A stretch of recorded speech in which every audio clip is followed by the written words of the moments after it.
I'm telling you, in Kenya, we have that issue of merry-go-round when people come together, they pool their resources, and every month or every week, they'll come and put some money together and help one of them to improve their business. And then next month, they put the same money together and help one another. And these are things, that's the foundation for table banking, where people come together. You bring there's 50 of you. Every month, you bring 1,000 shillings. And by that 50,000 you give to one person to boost their business. Next month, you boost another business. The other month, within 2 years, everybody's business has been boosted.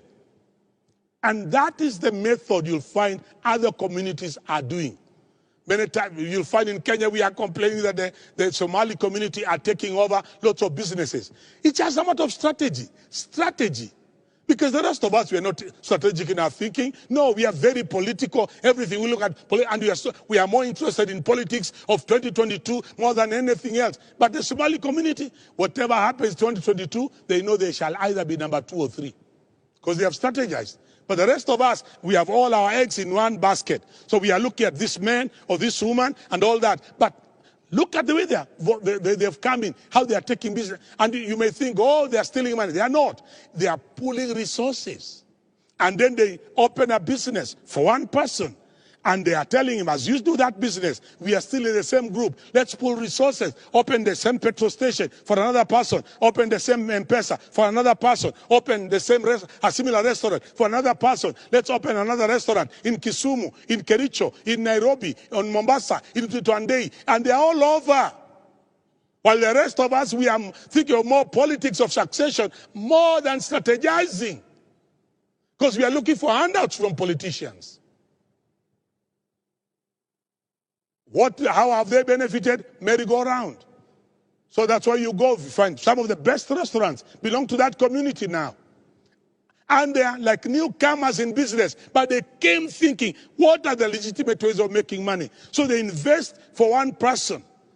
They invest and encourage. Someone made me laugh, and this is a true story. You'll find some of the other communities, you'll find that when we want to go business in Dubai or China or Turkey, you'll find the whole aeroplane is full of people from the same community traveling to go to Turkey, to buy same things, go to China, bring the same goods, to come and try and sell. But how much will you bring? You are going to bring either 2, 3 suitcases or 5 suitcases. But that community, they don't operate like that. Instead of buying 25 air tickets, they buy only 1.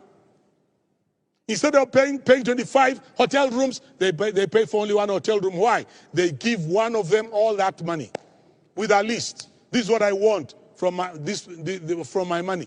And they work in integrity. And this is the important thing. When you're in a merry-go-round, you're in a chama, please work in integrity. Because some of us, if you sit in a chama with others and they give you their money, you change your telephone number. Shindwe.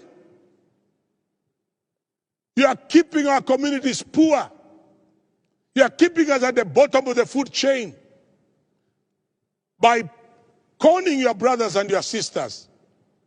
But look at other communities, whether it is the Asians, the Ismaili community, the Bohora community. You look at the way they do business, the Patels and the Shahs and the Somali community. They support one another in merry-go-rounds. They lend one another money because that's cheap money. But some of us, we want to go for money from banks that are operating like with the Western idea of IMF, World Bank, interest rate 14%. And you are struggling. How can you compete with those communities when they have come together in a merry-go-round? That's another legitimate way of making money. And I'm challenging you Christians, come up with merry-go-rounds of brothers and sisters where you can operate in integrity and honesty and stop cheating one another and robbing one another. It's very sad when some of these communities comment about us, oh, there's no stealing here because there are no Christians here. It is sad. It should not be spoken of in our community.